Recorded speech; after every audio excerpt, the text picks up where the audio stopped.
안녕하세요. 사연 읽어주는 남녀입니다. 오늘도 와주셔서 감사드리며 그럼 오늘의 사연 바로 소개해드리겠습니다. 집안마다 가풍이라는 게 있죠.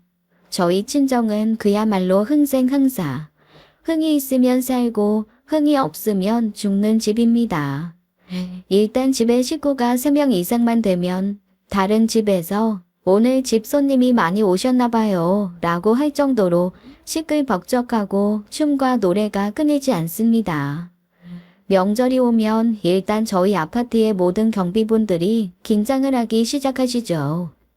정말 어마어마한 양의 술병이 재활용으로 나오거든요. 이사 오고 2년쯤 지난 후부터는 명절이 다가오면 아예 저희 집 전용 마대자루를 10개쯤 모아두고 결연하게 술병이 나오기를 기다리곤 하셨습니다. 아마 저희 집에 술병만 모아서 팔아도 한 달치 관리비는 너끈히 나왔을 거예요. 그만큼 어마어마한 양이 나오거든요. 그런데 시끄럽게 흥 많게 노는 집 특징 중 하나가 우리가 놀면 다른 사람도 뭔가로는 즐거워야 한다는 생각이 있거든요.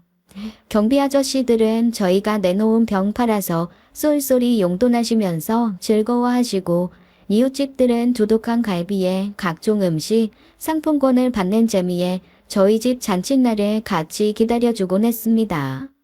소위 인싸라고 하죠. 저희 엄마 아빠가 정말 인싸 중에 인싸시거든요. 하루는 제가 학교에서 돌아왔는데 모르는 아줌마 아저씨들이 한 두세 명 정도 엄마 아빠랑 10년지기 친구처럼 앉아서 식사를 하고 계신 거예요. 알고 보니 엄마 아빠가 그날 오전에 오픈하는 슈퍼에 줄 서 있다가 앞뒤 줄 선 사람들이랑 친해져서 집까지 데리고 와 밥 먹고 떠들며 놀고 있었던 거죠. 사실 뭐 놀랍지도 않았어요. 어렸을 때부터 너무 흔한 일이었거든요. 여튼 저희 집은 그런 집입니다. 그래서 저는 어른이 될 때까지 모든 집안이 생일잔치를 한 번 하면 1박 2일 동안 몸살이 날 정도로 놀고 다른 집도 다 그러는 줄 알았어요. 그런데 저희 집이 특이하고 이상한 거였더라고요. 반면에 제 시댁은 정말 적막강산 고요함 자체인 집입니다. 제가 처음에 어머님 아버님하고 인사를 드릴 때였어요. 저는 그냥 제 스타일대로 음식점에 딱 들어가자마자 엄청 높은 목소리로 어머님 아버님 안녕하세요 너무너무 반가워요 라고 소리를 확 질렀는데 세상에 마치 외계인을 보는 듯한 표정으로 저를 보던 두 분이 너무 당황하시더라고요. 아버님은 손에 드셨던 물컵을 떨어뜨리셨고 이후에도 인사도 잊은 채 눈만 껌뻑껌뻑 하시던 장면이 아직도 기억납니다. 나중에 들었지만 그날 시부모님은 저를 보며 한 가지 생각만 하셨대요. 어쩜 쟤는 밥을 저렇게 다 먹으면서도 저렇게 많은 얘기를 끝없이 할까 하고요. 저희 결혼식도 진짜 너무 웃겼습니다. 오죽하면 친구들이 역대급으로 아이러니한 결혼식이라고 두고두고 제 결혼식을 말하면서 자기네들은 무슨 편갈라 드라마 찍는 거 아니냐는 얘기까지 했다 하더라고요. 일단 저희 집 쪽은 혼조서부터 친척, 손님까지 기본적으로 옥타브가 두세 개는 넘나듭니다. 깍, 어머나 세상에 이런 취임새는 너무 흔하고요. 제 결혼식인데 자기 결혼식인 양 울고 웃으며 즐기는 사람이 100명도 넘었죠. 기본적으로 몹시 시끄럽고 목소리 크고 흥이 넘칩니다. 그런데 정말 시댁 쪽은 고요함 그 자체더라고요. 가족들, 친지들은 물론 지인들도 어쩌면 그렇게 하나같이 무건 수행하시는 분들 같은지 말없이 웃으며 악수하고 눈빛으로 축하 주고받고 제 친구들이 멀찍이서 양쪽을 보면서 아니 어떻게 달라도 이렇게 다르냐고 고개를 설레설레 저었대요. 어쩐지 제가 신부 입장을 춤추면서 했거든요. 아빠랑 둘이 춤을 추면서 들어갔는데요. 딱 오른쪽에 있는 하객들은 들고 일어나서 휘파람 불고 사진 찍고 박수 치고 폭죽 터트리는데 왼쪽 하객들은 얼음처럼 앉아서 외계인 보듯 절 보고 있더라고요. 입장하면서도 그걸 보고 좀 어이없긴 했습니다. 사실 일반적이지는 않아도 그렇게 많이 특이한 건 아니라고 생각했는데 일단 시집 가서 그 집 식구들과 시간을 보내면 보낼수록 시댁에서 저를 이렇게 외계인 보듯 보는 이유를 알 수 있었어요. 오형제 중에 제가 막내 며느리거든요. 그런데 위에 내 형님도 다 조용하신 분들인 거 있죠? 얼마나 조용하신지 보통 명절 때 다 같이 모여서 전부치고 요리하면 다들 이런저런 얘기하잖아요. 그게 명절의 맛이고요. 저 같은 경우는 친정에서 명절 한번 치르고 나면 모든 식구가 명절 후 일주일은 목이 쉬어서 목소리가 안 나올 정도로 떠들어댔거든요. 그런데 시집은 완전 정반대였습니다. 아니 이거는 무슨 무건수행하며 음식하는 것도 아니고 다들 고갯짓을 하거나 아주 간단한 단어 몇 개로만 말을 나누는 거예요. 예를 들어 고기 국 올릴까요? 이런 것도 말로 하면 되잖아요. 그런데 조용히 고깃국 들어있는 냄비를 가져와서 눈빛만 보내면 어머님이 고개를 젓거나 끄덕이시는 식입니다. 와, 답답해서 미치겠더라고요. 제가 처음에 마구 조잘조잘거렸더니 시어머니가 조용히 와서 제 귀에다 대고 속삭이시더라고요. 음식하면서 말 많이 하면 음식에 침 튄다. 음식할 때는 말 없이 하는 게 좋아. 그때부터는 너무 민망해서 저도 말없이 점만 붙였어요. 아니 노동요라는 게 왜 있겠어요. 서로 떠들고 이런저런 얘기 나누고 그런 맛에 일하면서 힘든 거 있고 그러는 건데 이거는 앉아서 침묵 속에 계속 부침개만 뒤집고 있자니 몸이 뒤틀릴 정도로 좀이 쑤시더라고요. 그래서 제가 나중에 바로 이 형님한테 한번 여쭤봤습니다. 형님, 그런데 형님은 말없이 이렇게 일하는 거 좋으세요? 그런데 형님이 대답이 없으신 거예요. 그래서 제가 다시 한번 물었죠. 그랬더니 그제야 형님이 저를 보면서 눈빛으로 뭐 물어봤냐는 뉘앙스를 보내시면서 글쎄 귀에서 이어폰을 빼시는 거 있죠? 와, 그때 알았습니다. 나 이 집에서는 진짜 돌연변이겠구나. 그제야 찬찬히 보니 4명의 형님들은 모두 이어폰을 끼고 각자 자기가 듣고 싶은 거 들으면서 정말 일만 열심히 하고 계시더라고요. 밥을 먹을 때도 저희 시댁은 일절 아무 말이 없어요. 저희 아버님 목소리를 제가 시집와서 몇 번 들어본 적도 없습니다. 다른 집들은 며느리 사랑은 시아버지라며 딸한테는 사랑한다는 얘기 안 해도 며느리한테는 그렇게 사랑한다. 우리 며느리 사랑한다. 우리 며느리 한다고 하는데 저희 아버님한테는 어린 반푼어치도 없는 일입니다. 제가 오죽하면 남편한테 이렇게 물어봤다니까요. 저기 여보, 아버님이 내 이름을 알긴 아시겠지? 뭐 아실걸? 와, 뭐냐 진짜? 그러면 당신은 우리 형님들 이름 알아? 형수님들? 박씨, 김씨, 이씨였나? 강씨도 있었는데, 와, 너무한다, 진짜. 그래도 가족인데. 적어도 이름은 알아야 하지 않아? 뭐 그냥, 첫째 형수님, 둘째 형수님, 셋째 형수님, 뭐 막내 형수님 하면 되지. 내가 이름 부를 일이 뭐 있어. 여기 미국도 아니고. 아이고, 내가 말을 말자. 네, 저희 시댁이 이런 집입니다. 그렇다고 해서 시아주버님들이나 형님들이 나쁜 분은 절대 아니에요. 다만 저랑 성향이 맞지 않을 뿐이지 다들 되게 경우 바르고 좋으신 분들입니다. 정말 하나같이 하다못해 조카들까지도 조용할 뿐 그 외에는 어떤 집보다 완벽해요. 일반적으로 아웅다웅 하는 것도 저희는 별로 없어요.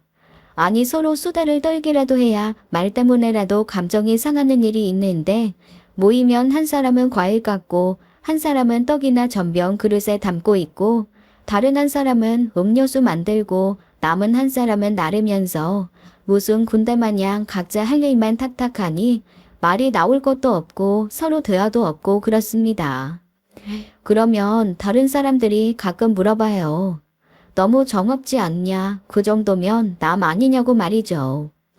그런데 또 그건 아니거든요.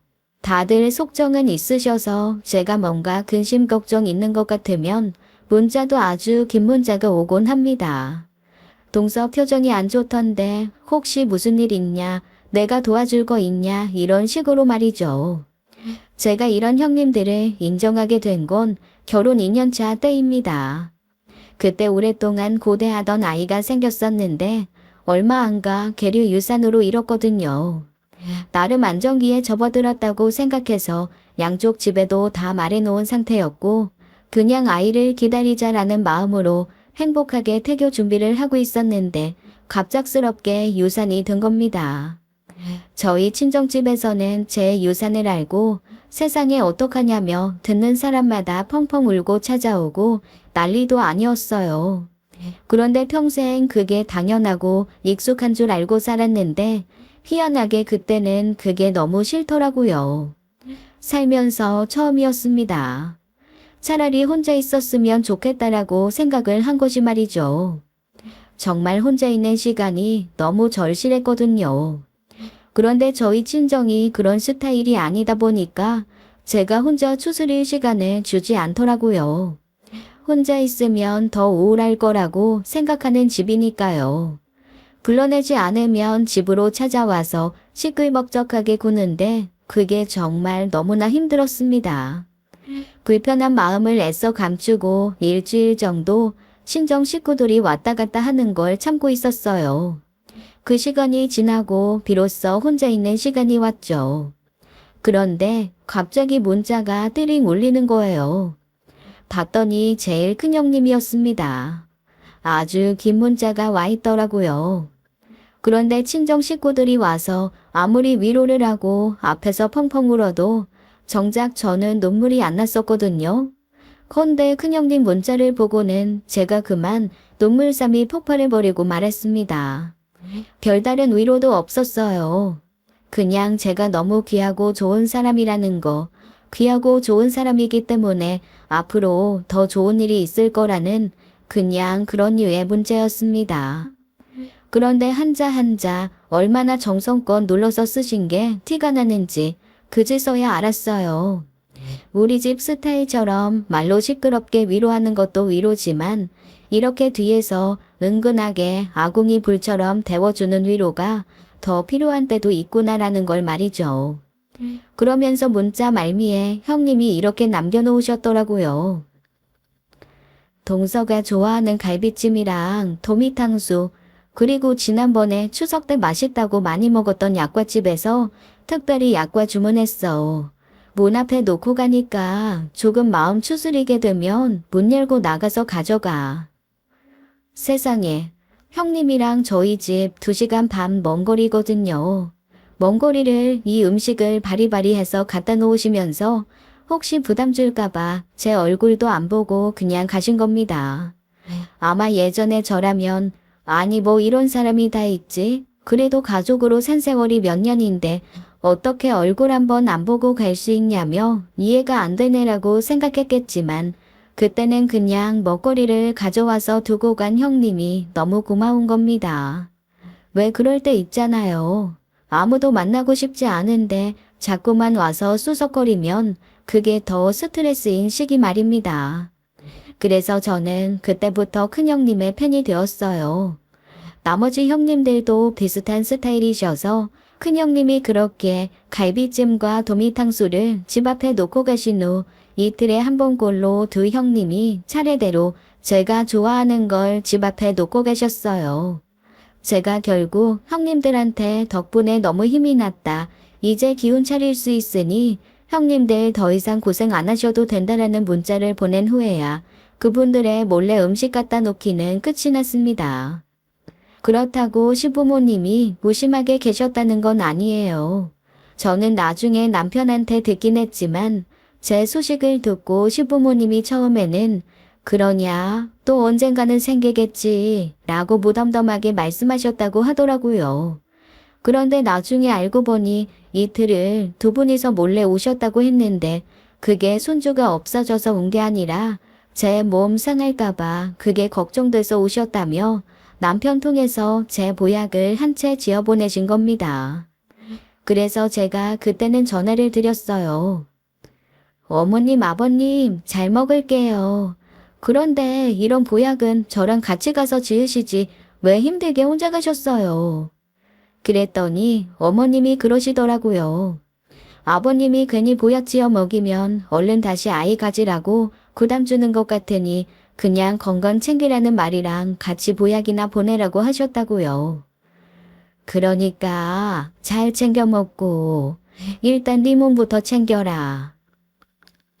그날 어머님이 해주신 말이 제가 결혼하고 들었던 가장 긴 어머님의 말이었어요. 어쨌건 이런 집안이니 어쩌겠어요. 속정이 깊은 집이라는 것을 인정하고 제 스타일과 다르지만 그래도 적응을 해야죠. 한 번은 제가 남편한테 물어본 적이 있어요.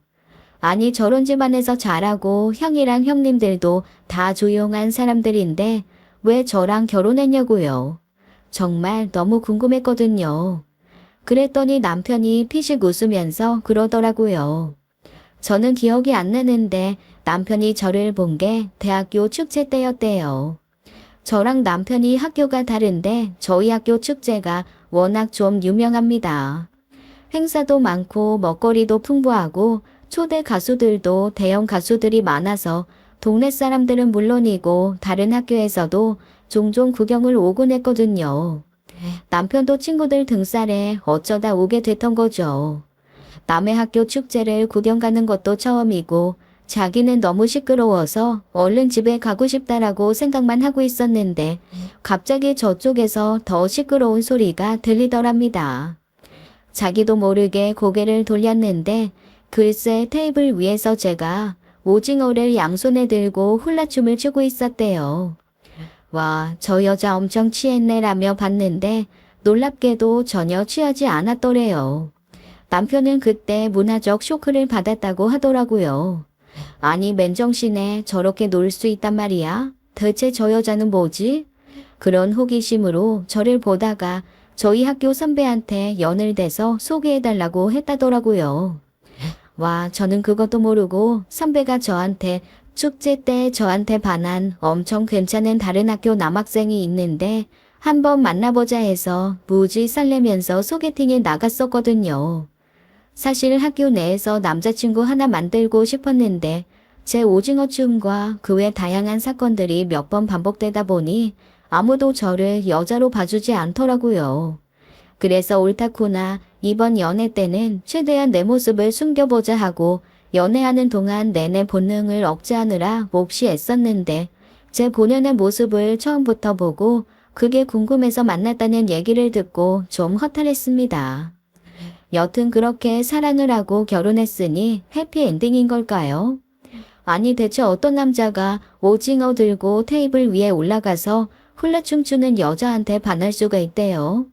참 내 남편도 특이한 사람이다라는 생각을 하면서 티식 웃고 말았는데 살면서 보니까 저희 어머님 아버님도 저를 약간 그런 대상으로 보시더라고요.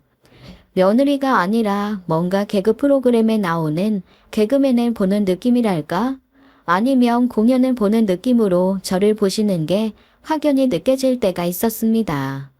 그래서 저는 아예 시댁에 제 노선을 철없고 웃기네로 잡기 시작했어요.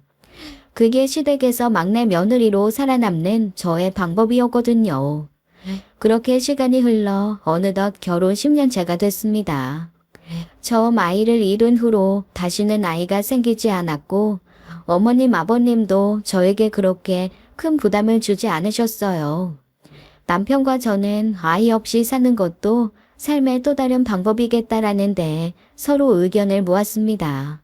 이제 각자 건강하기만 하면 걱정할 게 없다는 마음으로 살고 있는데 어느 날 아버님이 갑자기 쓰러지셨어요. 저희 아버님 몹시 건강하신 분이었는데 그렇게 쓰러지시고 나니 하루가 멀다 하고 점점 사그라드는 게 눈에 보이더라고요. 왜 어르신들은 한번 쓰러지실 때마다 한 풀씩 꺾이신다고들 하잖아요. 그렇게 아버님이 쓰러지시고 몇 달 거동도 못하시게 되었습니다. 어머님은 열일 제치고 성실하게 아버님 간병을 도맡아 하셨어요. 며느리들이 돌아가면서 도와드렸지만 어머님이 영 곁을 내주지 않으시더라고요. 험한 꼴 보지 말고 힘들게 와서 애쓰지 말라는 어머님만의 배려였겠죠. 그런데 힘없이 침대에 누워 계시던 아버님이 어느 날 저희 며느리 5을 부르시더라고요. 그리고는 두툼한 봉투를 딱 5개 꺼내놓고 저희한테 이렇게 말씀하셨습니다. 내가 이런 날이 올 줄 몰랐지만 너희한테 제안을 하나 하겠다. 내 전 재산이 여기에 다 나눠서 들어가 있어. 앞으로 나한테 와서 간병 잘해주는 순서대로 여기 재산이 제일 많은 봉투부터 제일 적은 것까지 차례대로 내가 나눠줄 생각이다. 저는 이 얘기를 듣고 깜짝 놀랐습니다. 며느리들끼리 경쟁을 붙이시겠다는 거잖아요. 저희 아버님이 그런 생각을 하실 줄도 몰랐지만 그렇게 나눠주실 재산이 있다는 것도 금시초문이었거든요. 그랬더니 옆에서 어머님이 그러시더라고요. 내가 체력이 딸려서 앞으로도 계속 간병을 할 힘은 없고 알다시피 너희 아버지 은근히 낯가리고 까다로워서 간병인의 요양보호사 낯선 사람 집에 들락거리기 시작하면 없던 병도 생길 뿐이시지 않니. 너희 아버지 돌아가시면 나 혼자 옮겨살 원룸집 하나 그거 할 만큼만 남겨놓고 나머지는 다 현금으로 바꿨다. 저는 힐끔 형님들을 바라보았습니다. 감정 표현 없는 형님들답게 그때도 역시나 별로 얼굴에 변하는 게 없더라고요. 그제서야 문득 제가 시댁의 재산에 대해 아무것도 모르고 있다는 생각이 들었습니다. 제가 약간 천둥 망아지 같은 데가 있어서 흥이 많고 발발거리는 대신 디테일하게 자세한 걸 뭘 챙기는 그런 성격은 아니거든요. 결혼할 때도 아버님이 그냥 집하라고 좀 보태주시고 가끔 저희가 용돈 드리면 그거 모았다가 다시 돌려주시고 그래서 경제적으로 그렇게 많이 어려우신 건 아닌가 보다라고 막연하게만 생각하고 있었지 아버님이 재산이 얼마나 있으신지 대체 살고 계신 이 집 말고 다른 게 뭐가 있는지 그런 거는 한 번도 제가 물어본 적이 없는 거예요.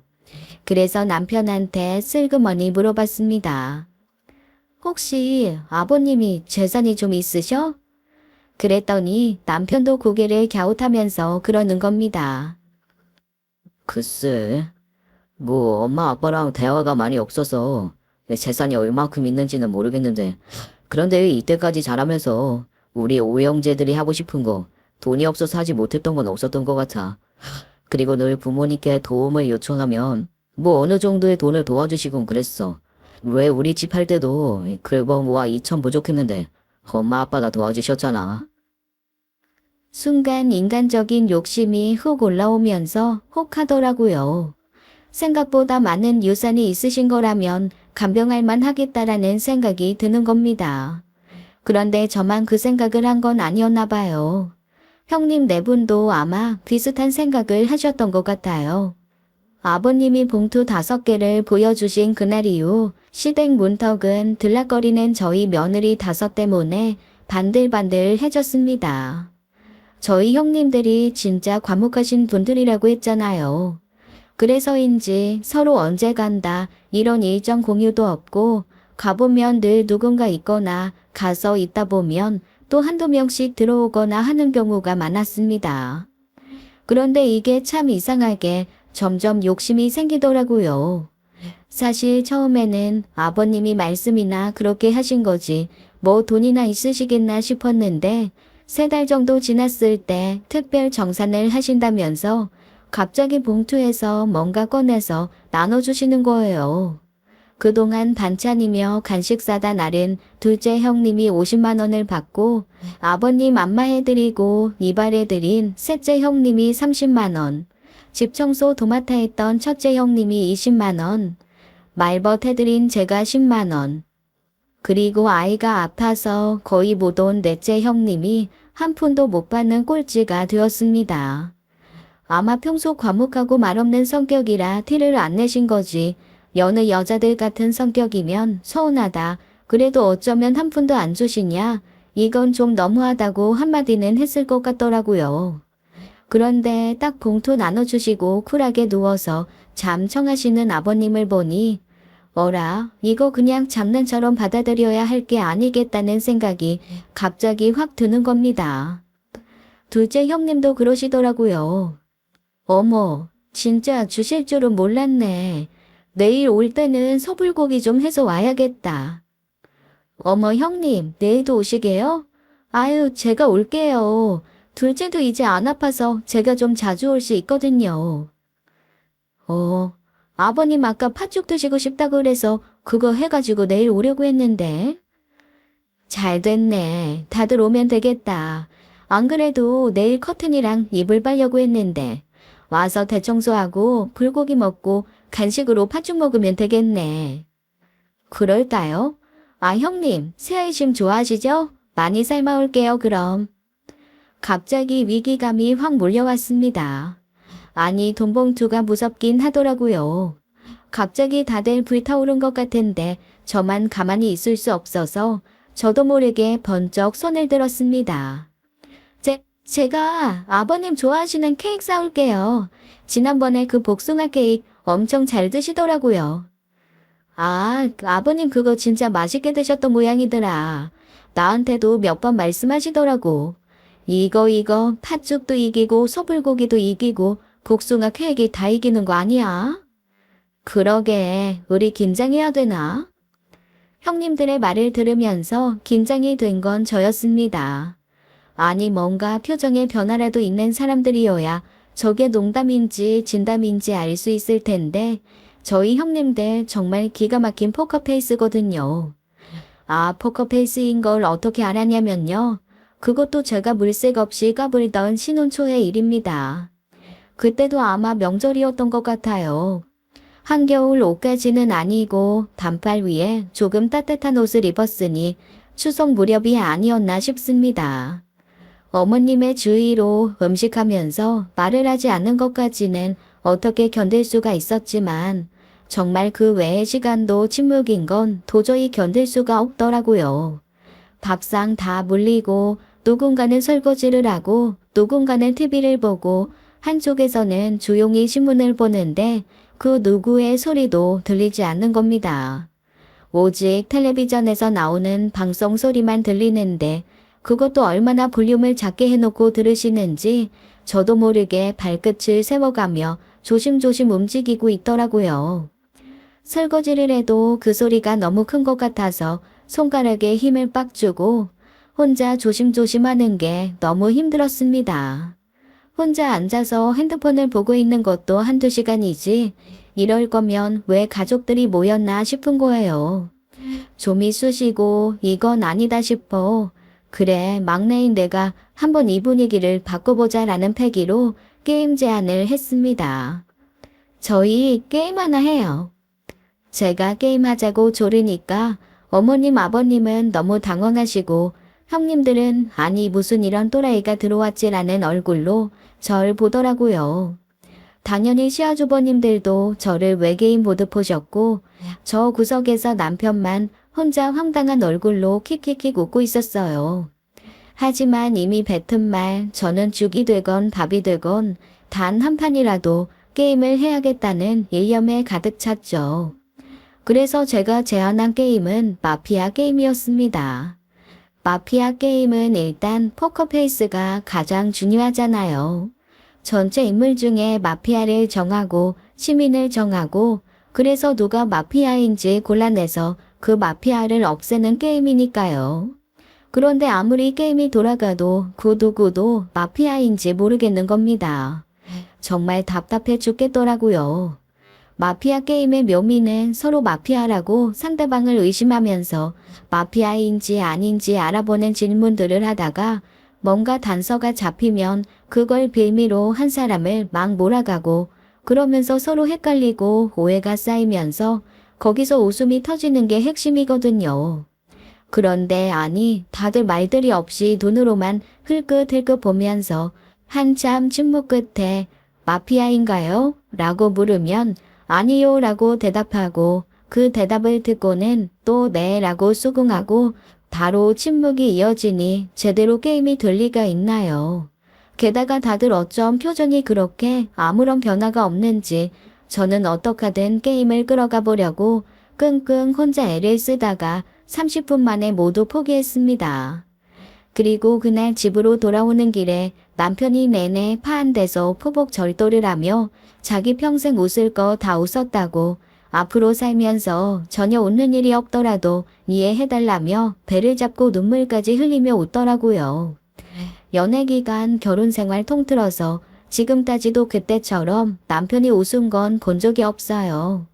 남편이 그러더라고요. 난 말이야. 이 세상에서 가장 어색한 게임 현장을 갔어. 정말 영상으로 찍어서 어딘가 제보하고 싶었다. 이렇게 말하면서 미친 듯이 웃는데 얄밉기도 하면서 조금 당황스럽기도 하고 어이도 없었습니다.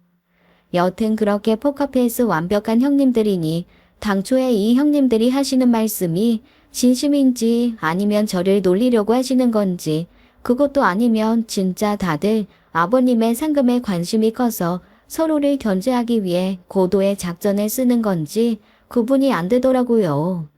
솔직히 말하면 저도 나름 제 생활이 있으니까 자주 가서 뵈면 좋기는 하겠지만 거기에 막 몰두할 마음은 없었거든요. 하지만 모두가 아버님 앞에 얼굴을 비춘다는데 저만 빠질 수가 없잖아요. 그래서 다음날 불이 났게 아버님이 너무너무 맛있어 하셨던 복숭아 케이크를 2개 사들고 시댁으로 향했습니다. 제과 좀 오픈하는 시간에 맞춰 그래도 식구들이 여러 명이니 큰 케이크로 2개를 사서 1등으로 집에 도착한 줄 알았는데 아니 형님들이 벌써 다 와서 커튼 싹 떼어 빨래를 하고 계신 거예요.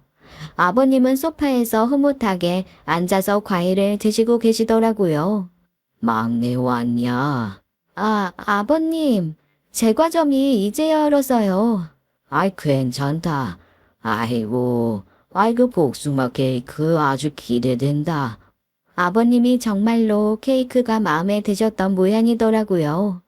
한 번도 저한테 맛있다, 좋다 표현을 하신 적이 없는데 복숭아 케이크는 기대된다는 얘기를 하시면서 방금 웃으시는 겁니다. 그런데 그때 셋째 형님이 갑자기 툭 튀어나와서 이렇게 말씀하시더라고요.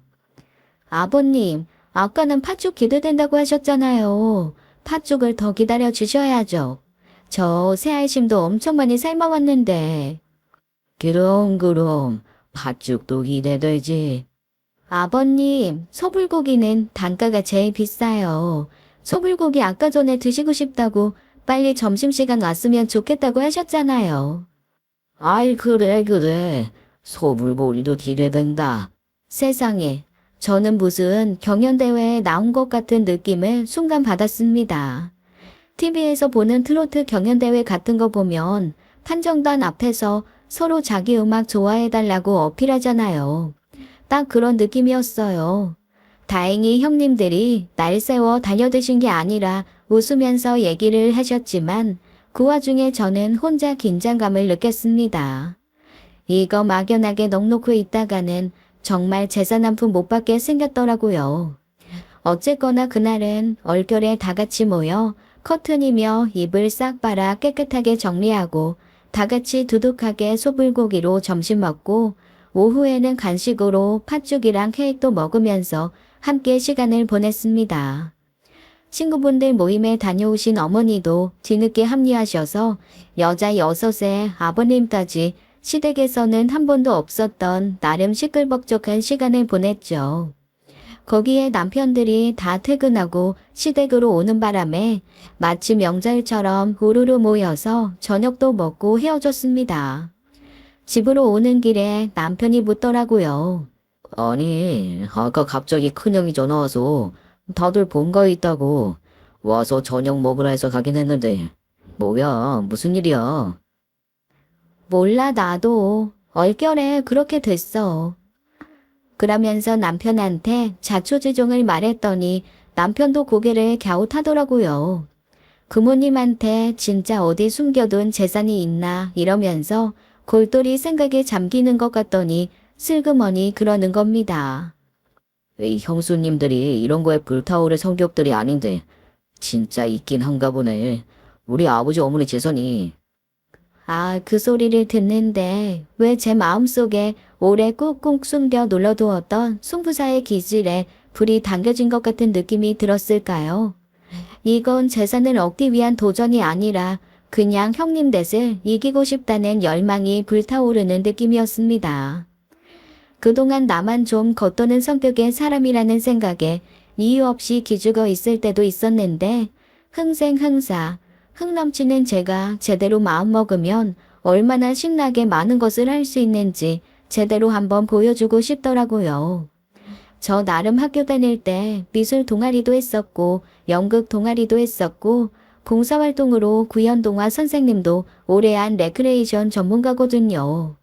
물론 자격증은 없지만 그래도 어느 모임을 가더라도 제가 있는 곳은 늘 레크레이션과 노래와 춤이 끊이지를 않았습니다. 그걸 한번 제대로 불살라 보겠다라는 마음이 확 들었어요. 나 불타올랐다 간만에. 당신 마누라 내일부터 시댁 출근이다. 아유, 적당히 해. 우리 그 돈 없어도 살아. 아니, 이건 돈의 문제가 아니야. 이건 나의 흥과의 싸움이야. 정면 승부다. 아버님 몸안 어딘가에 숨어있을 한 톨의 흥이라도 끌어올려서 불씨를 지펴보겠어.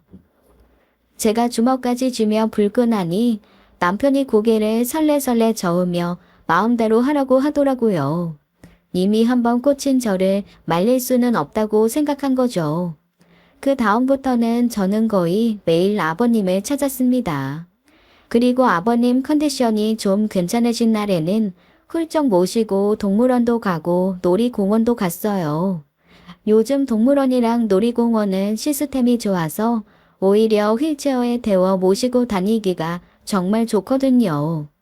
평일 낮 사람들이 적은 시간만 고르면 구석구석 길도 잘 되어 있고 먹거리며 쉴 곳 볼 것까지 풍성해서 모시고 가기 좋더라고요.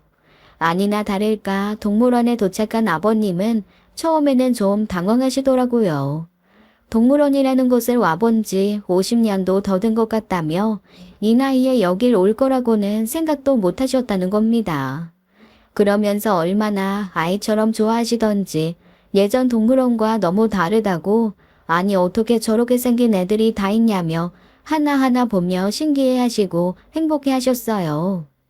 그리고 평생 처음 드셔보신다면서 햄버거를 어찌나 맛있게 드시는지 갑자기 엄청나게 반성이 되고 당황스러운 마음까지 올라왔습니다. 저희야 길 가다 배고프면 휙 사먹는 게 햄버거인데 아버님은 낯선 음식이기도 하고 안에 젊은 사람들이 버글버글하니까 궁금한 적은 있었는데 선뜻 들어가서 드셔보시지를 못했던 거죠.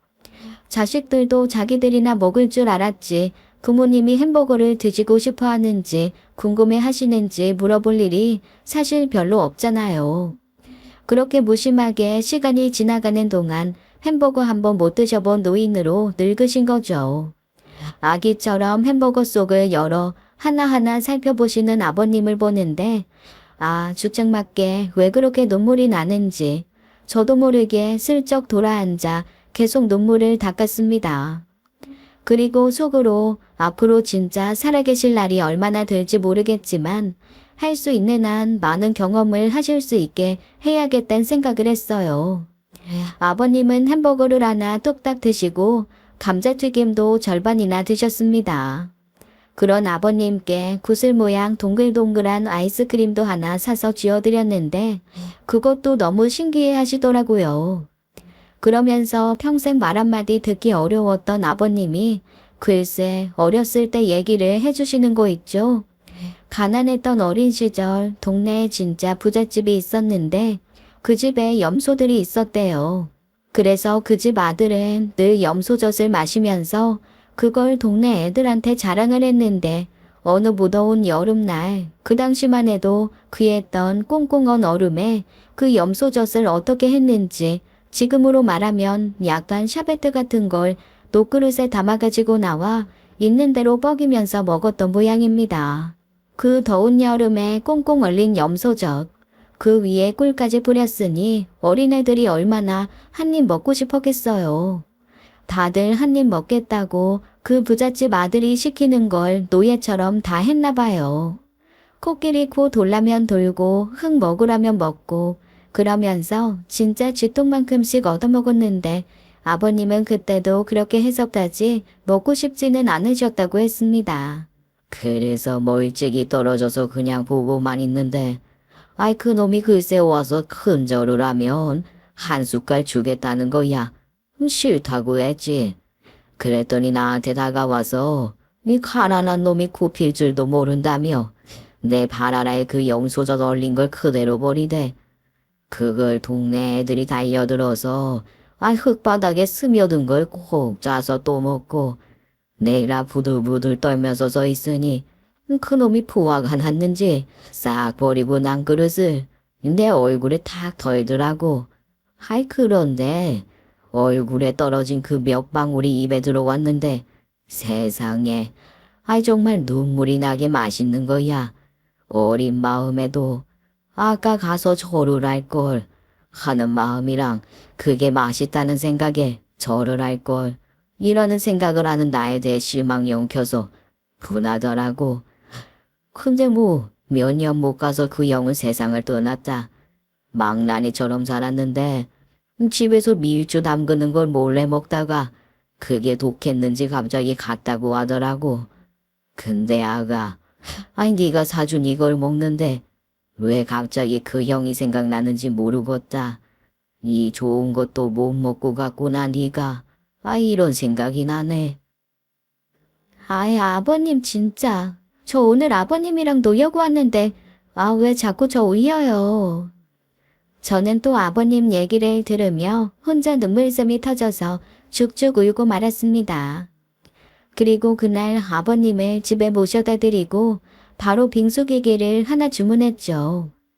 며칠 뒤 도착한 빙수기계를 들고 시댁을 갔습니다. 시댁 냉장고가 넘치다 못해 토할 것처럼 꽉 차 있더라고요.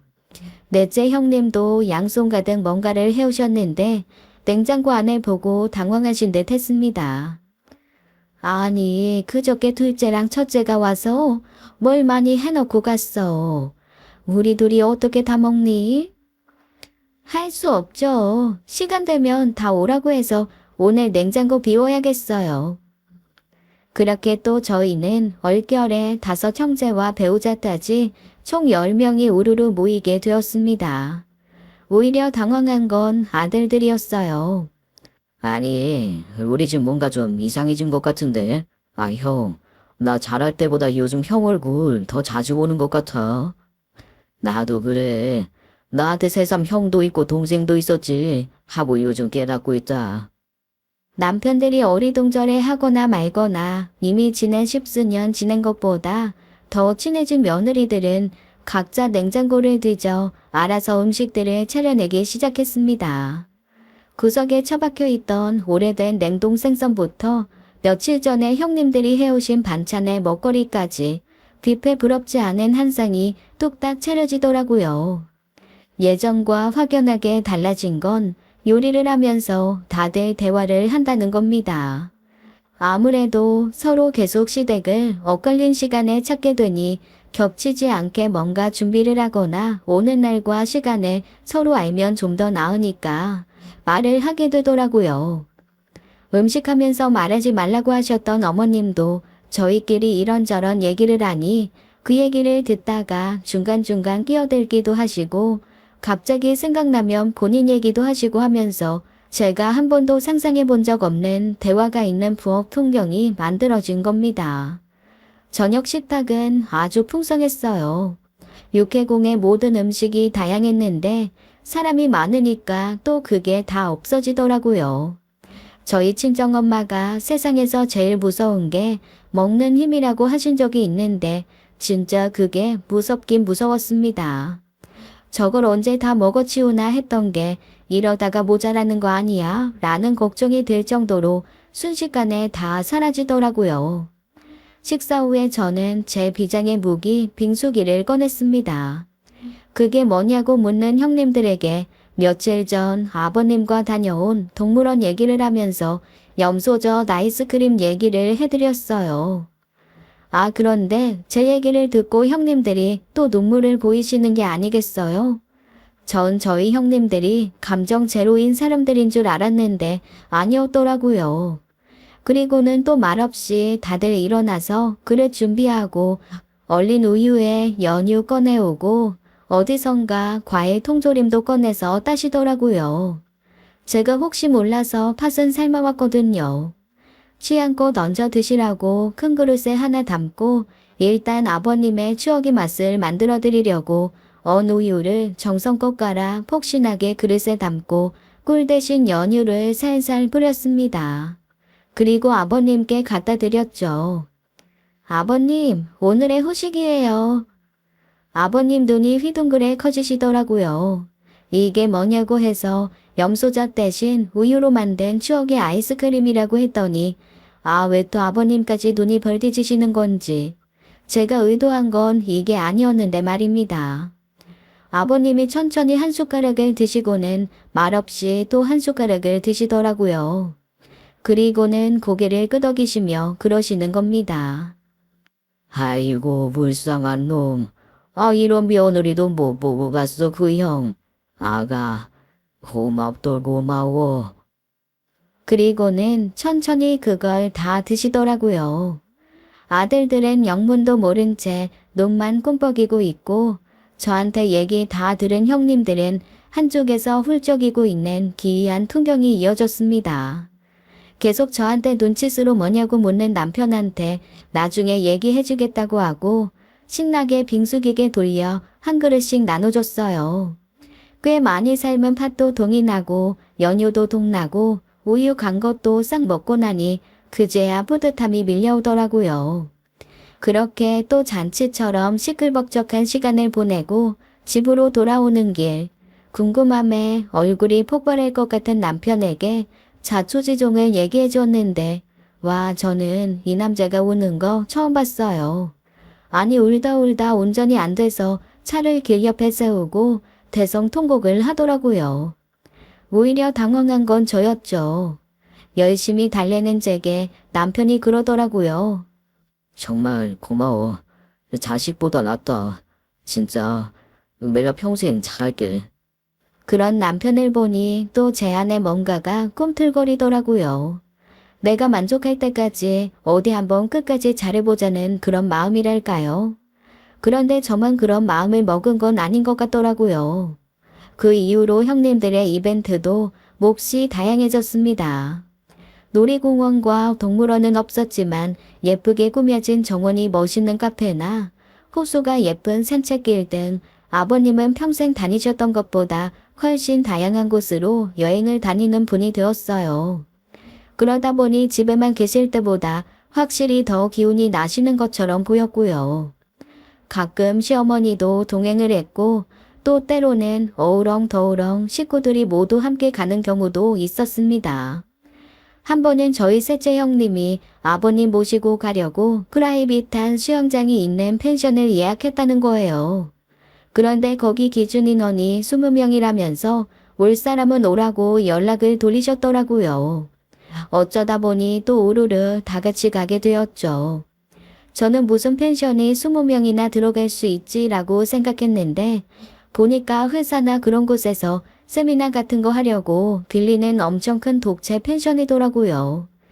친한 지인이 하는 펜션인데 마침 비수기라며 아버님 얘기 듣더니 가능하면 식구들끼리 와서 놀고 가라 싸게 해주겠다라고 했다는 겁니다. 그래서 또 저희는 2박 3일 동안 펜션에서 엄청 신나게 놀았어요. 신기한 건 제가 2박 3일 동안 단 한 번도 우리 시댁 식구들 너무 조용해서 어색하다라는 생각을 하지 않았다는 겁니다.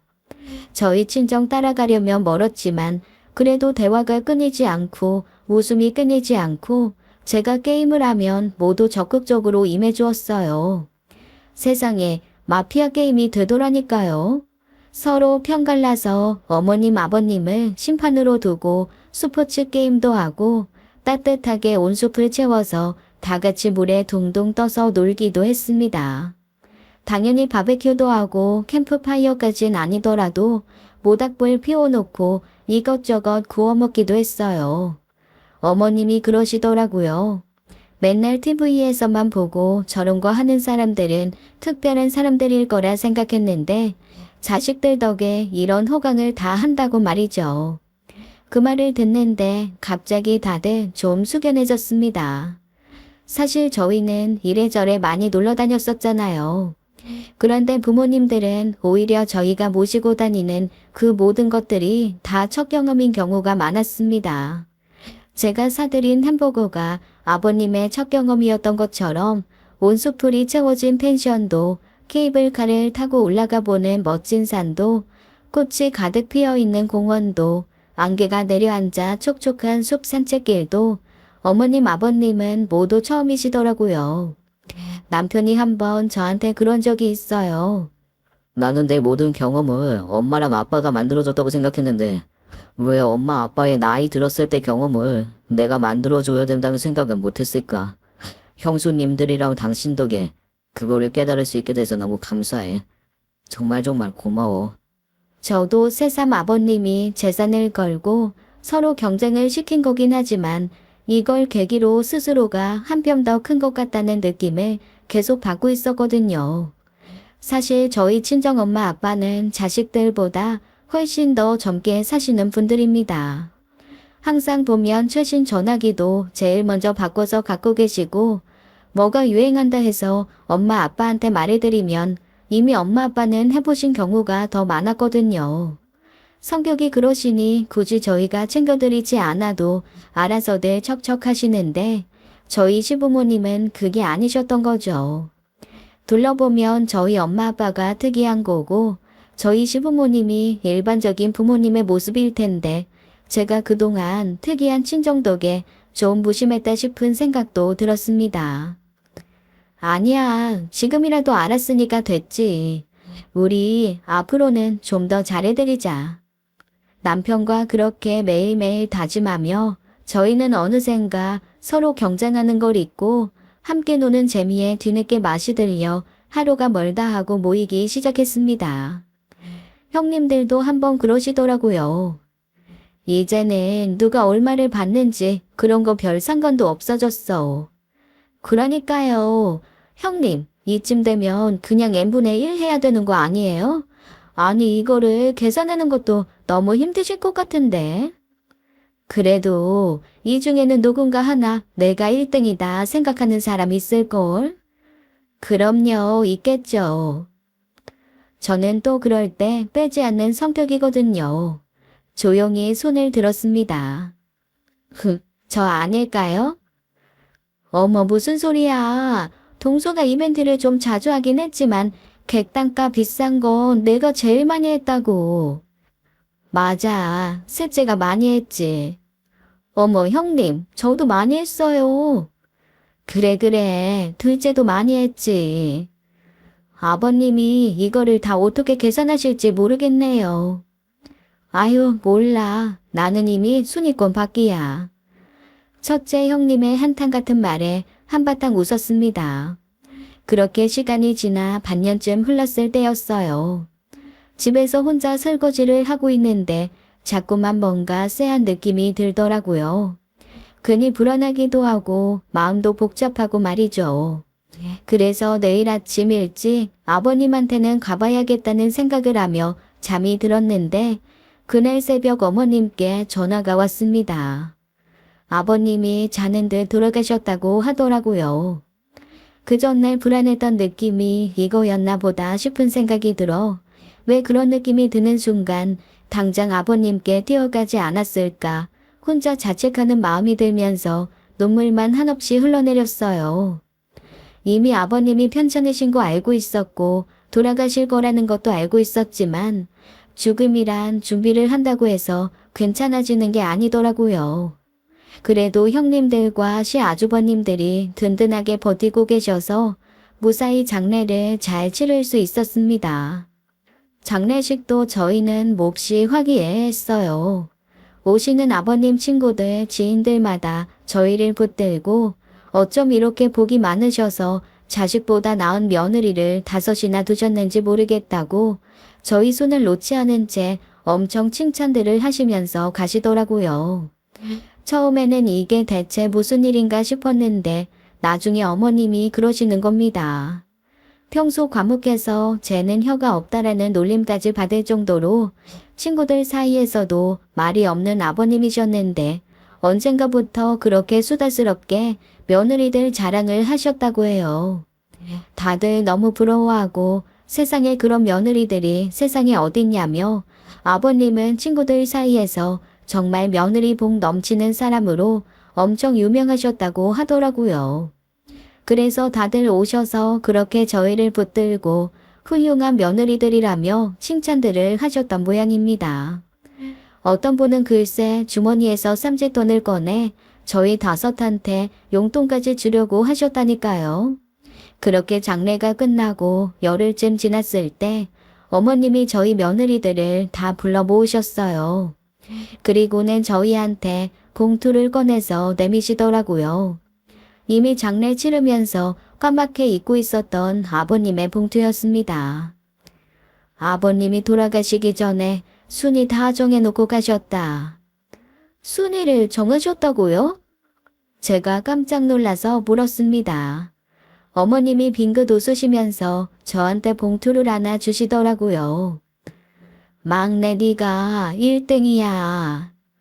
놀라기도 했고 한편으로는 좋기도 하고 또 한편으로는 형님들께 살짝 미안하기도 하고 여러모로 복잡한 심정이었습니다.